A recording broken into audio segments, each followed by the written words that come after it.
ونصلي على رسوله الكريم أما بعد فأعوذ بالله من الشيطان الرجيم بسم الله الرحمن الرحيم أم حسبتم أن تدخلوا الجنة ولما يأتكم مثل الذين خلوا من قبلكم مستهم البأساء والضراء وزلزلوا حتى يقول الرسول والذين آمنوا معه متى نصر الله ألا إن نصر الله قريب صدق الله مولانا العظيم وقال الله تعالى في مقام آخر فليحذر الذين يخالفون عن أمره أن تصيبهم فتنة أو يصيبهم عذاب أليم صدق الله مولانا العظيم وقال رسول الله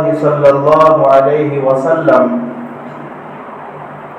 المسلم من سلم المسلمون من لسانه ويده أو كما قال عليه الصلاة والسلام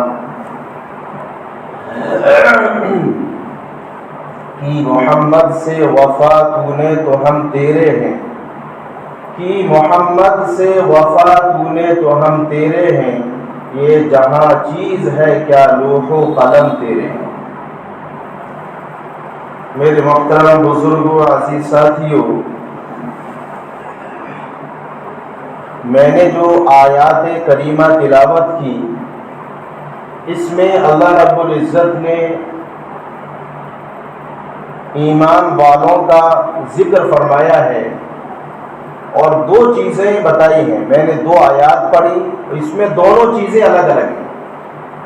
سب سے پہلے اللہ تعالیٰ نے یہ فرمایا دوسرے پارے میں، ام حسبتم، اے مسلمانوں کیا تمہارا خیال یوں ہے، کیا تم یوں ہی تمہیں جنت مل جائے گی؟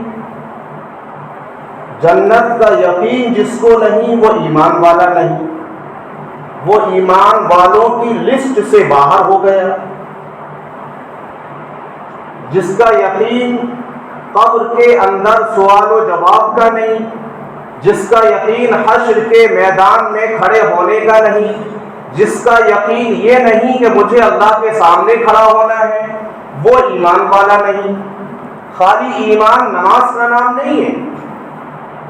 ایمان، حدیث شریف میں اللہ کے نبی صلی اللہ علیہ وسلم نے فرمایا جیسے کہ ایک پیڑ درخت ہوتا ہے اور اس کی ٹہنیاں، شاخیں، برانچز نکلتی ہیں، ایسے ہی اس کے جو پیڑ ہے لا الہ الا اللہ محمد رسول اللہ، بس ہم ایمان میں داخل ہو گیا، لیکن اس کی بہت ساری ٹہنیاں ہیں، ان سب کو ہمیں فالو عمل کرنا پڑے گا، تب ہم ایمان والے ہیں۔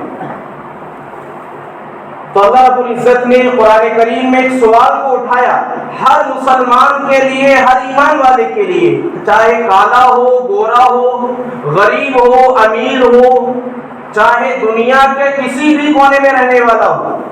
اللہ نے کہا جنت میں یوں ہی چلے جاؤ گے؟ معلوم ہوتا ہے کہ جنت پر یقین ضروری ہے۔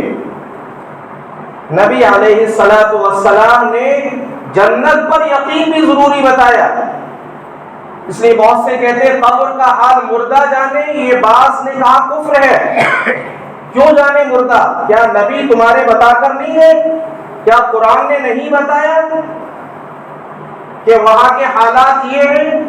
حشر کے میدان کے حالات نبی بتا کر نہیں ہے؟ معلوم ہوتا ہے ہمیں کیا بولنا ہے یہ بھی نہیں معلوم۔ اللہ کے نبی صلی اللہ علیہ وسلم نے فرمایا کہ قیامت کے دن ہر شخص ایسا ہوگا جیسا کہ ماں کے پیٹ سے پیدا ہوا ہے، یہ حدیث میں ہے اور قرآن میں بھی ہے۔ عائشہ رضی اللہ تعالیٰ عنہ نے فرمایا اللہ کے نبی سب ننگے ہوں گے، شرم نہیں آئے گی؟ نبی علیہ السلام نے فرمایا اے عائشہ سب اپنے اپنے غم میں ڈوبے ہوں گے، کسی کو یہ اتنی ہمت اور اتنا احساس بھی نہیں ہوگا کہ دوسرے کو دیکھ لے۔ آج بھی دیکھو سزا ہو گئی، 6 لوگوں پہ سزا ہے، بس وہ اپنے ہی دیکھ رہا ہے، بس میں کیسے ہی بچ جاؤں۔ ایسے ہی وہاں حشر کا میدان ہوگا، اللہ رب العزت کے سامنے سب اپنے اپنے پڑے ہوگی۔ تو یہ جنت ہے۔ تو معلوم ہوتا ہے کہ جنت پر یقین کرنا یہ ایمان کی شاخ ہے اور ایمان کی پہچان ہے، ایمان کا دار و مدار ہے اس پر۔ تو فرمایا اللہ رب العزت نے یوں ہی جنت میں چلے جاؤ گے، ام حسبتم ان تدخلوا الجنہ، آگے میں پڑھ رہا ہوں، قرآن کا ترجمہ کر رہا ہوں، وَلَمَّا يَأْتِكُمْ مَثَلُ الَّذِينَ خَلَوْا مِن قَبْلِكُمْ، کیا تمہارے اوپر وہ حالات نہیں آئیں گے جو تم سے پہلے آئے؟ کیا تم نے نبی کے حالات نہیں پڑھے؟ جہاں اللہ تعالیٰ نے نبیوں کے نبی جس کے صدقے میں ساری کائنات کو بنایا، میں اور آپ، چاند، سورج، ستارے، سب اللہ نے میرے اور آپ کے نبی کے طفیل میں بنائے ہیں۔ وہ نبی مکے میں پیدا ہو رہے ہیں اور لوگوں نے بائیکاٹ کر دیا، 3 سال تک نبی کے ساتھ صحابہ کا بائیکاٹ کیا دشمنوں نے، ان کا پانی بند کر دیا صحابہ کا، نبی کا۔ حدیث میں آتا ہے جو پیروں میں چمڑے کے موزے پہنے ہوئے تھے اس کو کھانے پر مجبور ہو گئے۔ یہ تاریخ اپنی، ہم سے پہلے کیسے حالات آئے، دشمنوں کی طرف سے کتنی تکلیفیں دی گئی۔ نبی اکرم جناب محمد رسول اللہ صلی اللہ علیہ وسلم کہ سگے چچا ابو جہل اور ابو لہب، سگے چچا ابو لہب ہے، ابو جہل نہیں ہے، لوگ اس میں کنفیوز ہوتے ہیں۔ قرآن میں ذکر ہے تبت یدا ابی لہب، اصل نام ہے ابو لہب، سگے چچا ابو لہب ہمارے نبی جناب محمد رسول اللہ صلی اللہ علیہ وسلم کو گالیاں دیتے۔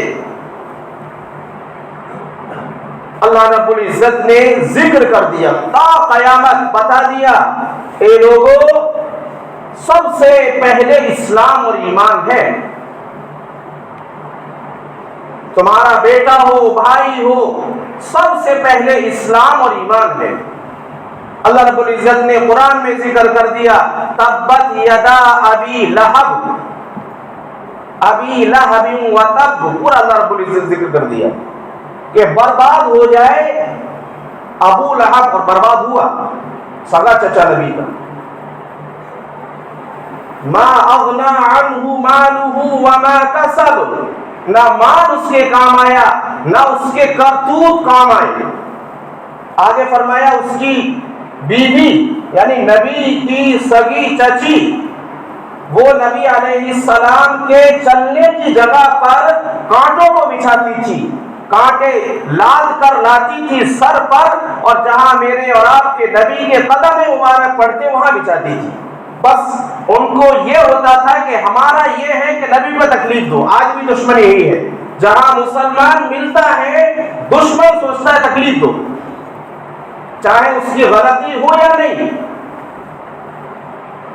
معصوموں پر ظلم ہو رہا ہے، یہ ابھی نہیں پہلے سے ہی میں بتا رہا ہوں۔ نبی علیہ السلام جا رہے ہیں اور نبی کی سگی چچی نبی کے قدموں پر کانٹے بچھا رہی ہے، لیکن اللہ قرآن میں کہتا ہے ہم نے اس کو اسی سے مار دیا، گٹھا سر پر لا رہی ہے۔ وَامْرَأَتُهُ حَمَّالَةَ الْحَطَبِ، یہ قرآن کا ترجمہ میں کر رہا ہوں، وہ گٹھر لا رہی ہے، رسی سے بندھا ہوا ہے، رسی کا ایک سرا تھوڑی کے نیچے نکالا اور لا رہی ہے، اچانک سے وہ گٹھر پیچھے گیا اور اس کا پھندا لگ گیا، وہ مر گئی۔ حَمَّالَةَ الْحَطَبِ فی جیدہا حبل من مسد، وہ اللہ ہے۔ قیامت تک ذکر کر دیا، اے مسلمانوں تکلیفیں تو تمہیں بھی اٹھانی پڑیں گی، لیکن یاد رکھو تکلیفوں کے 2 معیار ہیں۔ کتنے؟ 2۔ اگر انبیاء علیہ السلام پر حالات آئے، اللہ والوں پر، نیک لوگوں پر حالات آئے، تو وہ ان کے درجات کو بلند کرنے والے ہوتے ہیں۔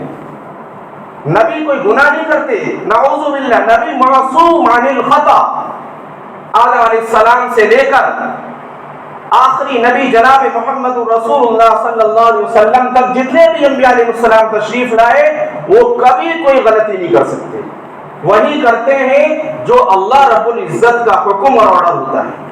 لیکن ہم اور آپ، قرآن بیان کرتا ہے عام آدمی پر حالات آ رہے ہیں، وہ سمجھے میرے کرتوتوں کی وجہ سے ہو رہا ہے۔ 25واں پارہ پاؤ پارے پہ اللہ نے فرمایا وَمَا أَصَابَكُم مِّن مُّصِيبَةٍ فَبِمَا كَسَبَتْ أَيْدِيكُمْ وَيَعْفُو عَن كَثِيرٍ۔ تو یہ دو معیار ہیں، اگر نبی اللہ والوں پر کوئی حالات مصیبت آ رہے ہیں تو وہ اللہ تعالیٰ ان کے درجوں کو بلند کرتا ہے، اور ہمارے اور آپ کے اوپر آ رہے ہیں تو ہمارے گناہ ہیں، ہم نے سوچا نہیں۔ تو نبی علیہ السلام پر حالات کا ذکر قرآن میں اللہ نے کیا ہے۔ اسی طریقے سے نبی علیہ السلام کے 3 بیٹے تھے، تینوں بیٹے اللہ کو پیارے ہو گئے۔ جب تیسرے بیٹے کا انتقال ہوا تو دشمن کہنے لگے نبی کی نسل ختم ہو جائے گی۔ قرآن اترا سورہ کوثر، انا اعطیناک الکوثر فصل لربک وانحر ان شانئک هو الابتر۔ اللہ نے کہہ دیا اے نبی گھبرانے کی ضرورت نہیں ہے، تمہارا دشمن کی نسل کٹ جائے گی۔ آج دشمنوں کی نسلیں ختم ہیں، عرب سے کوئی بھی نسل موجود نہیں ہے۔ اسی طریقے سے نبی علیہ السلام، دیکھیے جنگ اور غزوہ 2 لفظ ہیں یہ عربک کے، جنگ یہ اردو کا لفظ ہے، غزوہ عربک کا ہے، فرق ہے دونوں میں۔ غزوہ اس جنگ کو کہا جاتا ہے، اس لڑائی کو جس میں نبی علیہ السلام خود شریک ہوئے ہوں، اور بعض لڑائی ایسی ہے جس میں نبی نے صحابہ کو بھیجا، اس کو ہم غزوہ نہیں کہیں گے۔ سب سے پہلا جو غزوہ ہوا ہے، جنگ ہوئی ہے ہمارے اسلام میں، اس کا نام ہے جنگ بدر۔ یہاں بھی حالات تھے، نبی علیہ السلام پر یہاں بھی حالات آئے۔ اس میں کیسے قربانی دی؟ 313 مسلمان، صرف 4 گھوڑے، اور دشمنوں کی تعداد بہت زیادہ۔ اس میں اللہ رب العزت نے مدد کی مسلمانوں کی۔ واقعہ لکھا ہے 2 چھوٹے بچے ہیں، معاذ معوذ، 13 یا 14 سال کے ہیں۔ جیسے نبی کے چچا ابو لہب تھے، دشمن تھے نبی کے، ایسے ہی ایک بہت بڑا دشمن تھا جس کا نام ابو جہل تھا۔ یاد رکھ، ابو جہل چچا نہیں ہے، بہت بڑا دشمن تھا نبی کا۔ حرم شریف میں نبی جب نماز پڑھتے تھے خانہ کعبہ میں، وہ گالیاں دیتا تھا نعوذ باللہ میرے اور آپ کے نبی کو، چرچا تھا۔ اللہ رب العزت نے ہمیشہ مدد کی ہے۔ اللہ چاہے جس سے کام لے لے دین کا، اللہ رب العزت جس سے چاہے کبھی مکڑی سے کام لے۔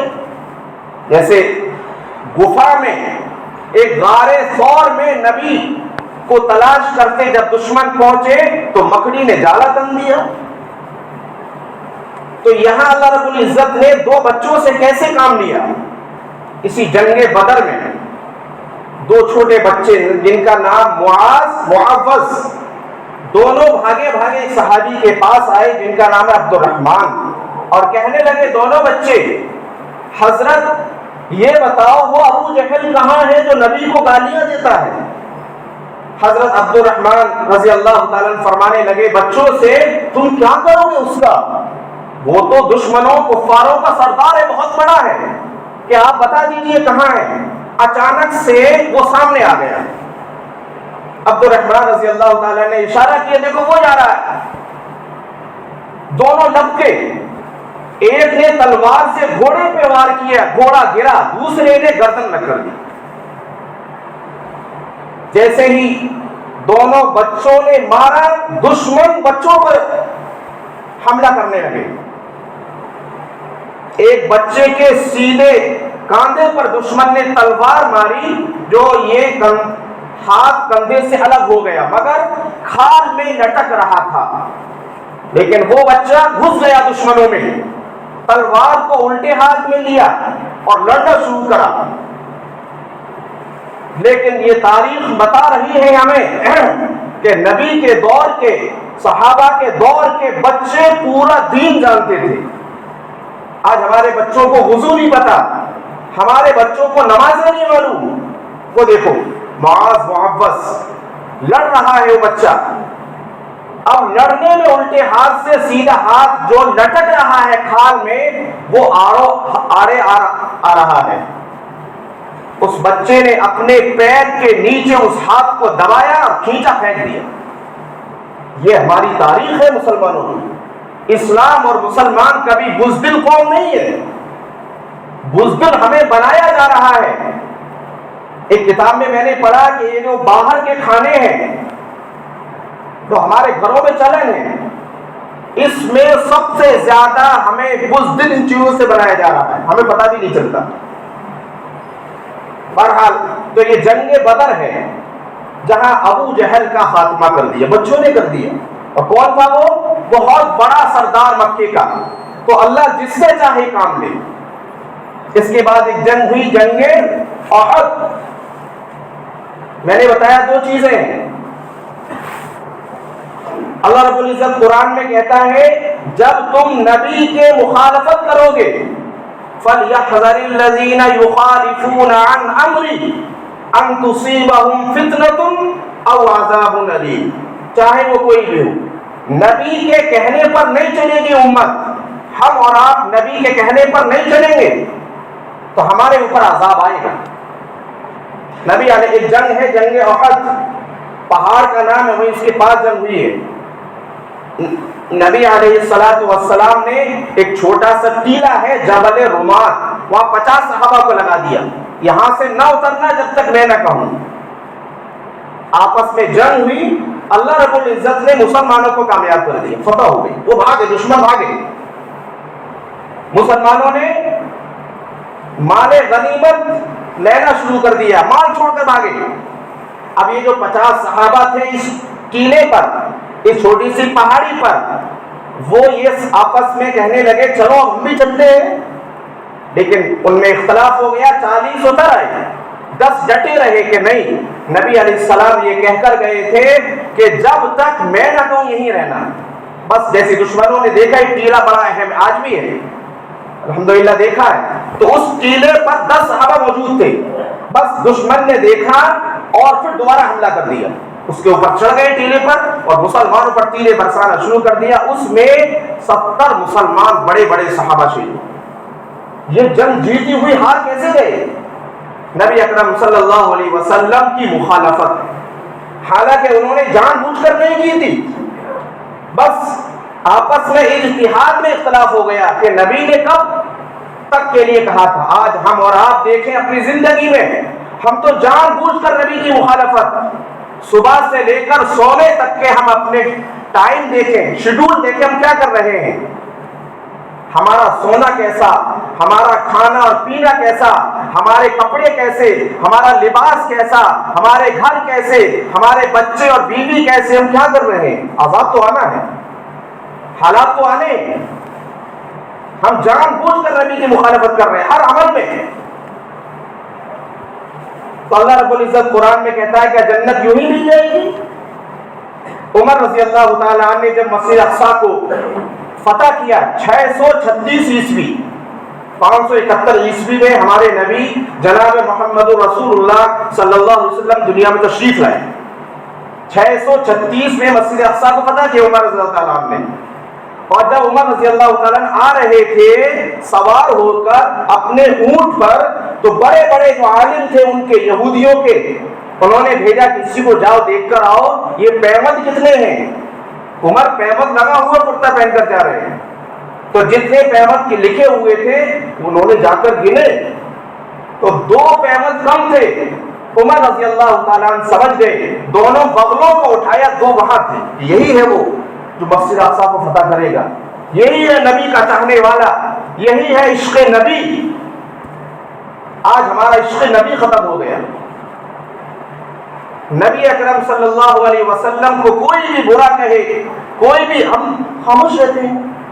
نبی اکرم صلی اللہ علیہ وسلم کی سنتیں ختم ہوئی, ہم خاموش بیٹھے ہیں. بس ایک واقعہ بتا کر بات کو ختم کرتا ہوں. تاتاریوں نے عراق کے مسلمانوں کو بہت بری طریقے سے ذبح کیا. پڑھیے تاریخ. دریائے دجلہ, یہ عراق کا بہت بڑا دریا ہے, اس میں مسلمانوں کے خون سے پانی لال ہو گیا. وہاں کا جو بادشاہ تھا اس نے بڑے بڑے علماء کو, مسلمان علماء کو لے کر زنجیروں میں جکڑ کر اور اوندھے منہ لٹایا, اور ایک عیسائی کرسچن عالم سے کہا ان کے نبی کو گالیاں دو. کتابوں میں لکھا ہے. اب وہ کیا کر سکتے تھے؟ وہ آج بھی مسلمان نبی کے نام پر, قرآن کے نام پر اپنی جان دے سکتا ہے. وہ علماء کیا کرتے؟ وہ گالیاں دے رہا ہے. اس کے گھر میں ایک کتا پلنے والا, اس کو جوش آیا, زنجیر کو توڑا اور اس عیسائی عالم کے 2 ٹکڑے کر دیے. آج ایسے بھی ہیں. بہرحال میں یہ بتا رہا تھا کہ حالات جو انبیاء علیہ السلام پر آئے وہ ہمارے اوپر بھی آئیں گے. ام حسبتم ان تدخلوا الجنہ, کیا تم جنت میں یوں ہی چلے جاؤ گے؟ نہیں, حالات آئیں گے اور مصیبتیں آئیں گی. وَلَمَّا يَأْتِكُمْ مَثَلُ الَّذِينَ خَلَوْا مِن قَبْلِكُمْ مَسَّتْهُمُ الْبَأْسَاءُ وَالضَّرَّاءُ وَزُلْزِلُوا, اور ایسے حالات آئے, تنگ دستی, پریشانی, کہ کہنے لگے متى نصر اللہ, اللہ کب آئے گی مدد؟ جیسے ہم اور آپ کہتے ہیں یہ کیا ہو رہا ہے, یہ مدد کب آئے گی؟ اللہ نے کہا مدد آنے کے کچھ اصول ہیں, کچھ ضابطے ہیں, جب امت اس پر چلنے لگے گی اللہ کی مدد آ جائے گی. جیسے حدیث میں ایک واقعہ لکھا ہے کہ ایک جنگ فتح نہیں ہو رہی مسلمانوں کی, صحابہ پریشان ہیں کہ کوئی سنت تو نہیں چھوٹ رہی, کہ ہاں مسواک کی سنت چھوٹ رہی ہے. ہم نماز پڑھ رہے ہیں, منہ میں بدبو ہے, ہم اللہ سے باتیں کر رہے ہیں, منہ میں بدبو ہے, فرشتوں کی تکلیف ہو رہی ہے. یہاں تو انسان ہے, مسجد میں آنے کے بعد فرشتوں کو بھی تکلیف نہیں ہونی چاہیے, یہاں تو انسانوں کے ہیں. تو صحابہ کرام نے سب نے مسواک لے کر کرنے لگے. دشمن ڈر گیا کہ تو اپنے دانت صاف کر رہے ہیں, یہ کیا ہو گیا؟ اللہ نے فتح کیا. بہرحال یہ بتائیے رہا تھا کہ حالات اور مصیبتیں یہ سب ہمارے کرتوتوں کی وجہ سے آتی ہیں. آج ہم مضبوط ہو جائیں, اس لیے علامہ اقبال نے 10 سال یورپ میں رہے. وہ 10 سال رہنے کے بعد انہوں نے یہی کہا مسلمانوں سے, تم یہ سوچ رہے ہو کہ تمہارے پاس اسباب کی کمی ہے, نہیں, اسباب سے جنگیں نہیں جیتی جاتی. کہ محمد سے وفا تو نے تو ہم تیرے ہیں, یہ جہاں چیز ہے کیا لوح و قلم تیرے ہیں. وہ اپنی زندگی کو بدلیں, نبی والی سنت اپنائیں, قرآن کی تلاوت کریں, قرآن کی تفسیر پڑھیں, بچوں کو قرآن کی تفسیروں پر لائیں اور اس پر عمل کریں. اللہ تعالیٰ عمل کی توفیق.